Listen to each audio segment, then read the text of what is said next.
All right, Matt, I think that this might be a little contentious, but I want to talk to you about cybersecurity. Oh, my favorite topic. I know. Which is why I think it's going to get a little contentious, because I think we have All right, let's hear it, various Sydney. opinions.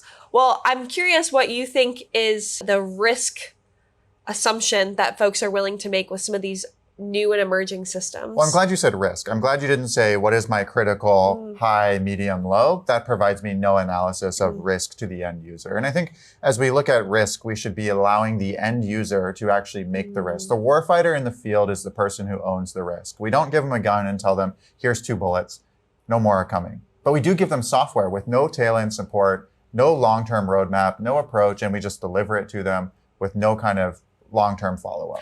Yeah, but I think I would push back on that, and I don't fully agree. I think putting the risk on the warfighter, you're going to see decreased adoption, a lack of trust, and I think you have to create this environment where there is a safety net, where an authorizing official has said, yes, I as the AO am going to assume this level of risk, and oh, by the way, here's why I'm assuming this level of risk, and here's how you leverage the system so that I am still assuming the risk. Otherwise, then I would agree. I think it is on whoever is using it if they use it out of the bounds of that ATO.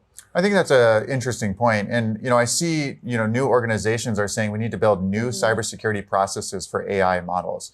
Why do we need to build something new? We have existing standards for how we write our business systems to weapon systems, how we assess, how we secure, and how we make sure that we're doing those in an ethical manner. Why are we doing something different for AI? Well, I think there's a push to try and leverage AI to then accredit AI. And I personally think that's opening this Pandora's box of how are you going to daisy chain one accreditation? Writing the test and assessing the test all in the same time. And I don't personally think that that's a sustainable way to go about it, because at some point the buck has to stop somewhere. Well, I think we can all agree that the end goal is to deliver secure systems for our warfighters and that we can all get behind that. Yep, I totally agree.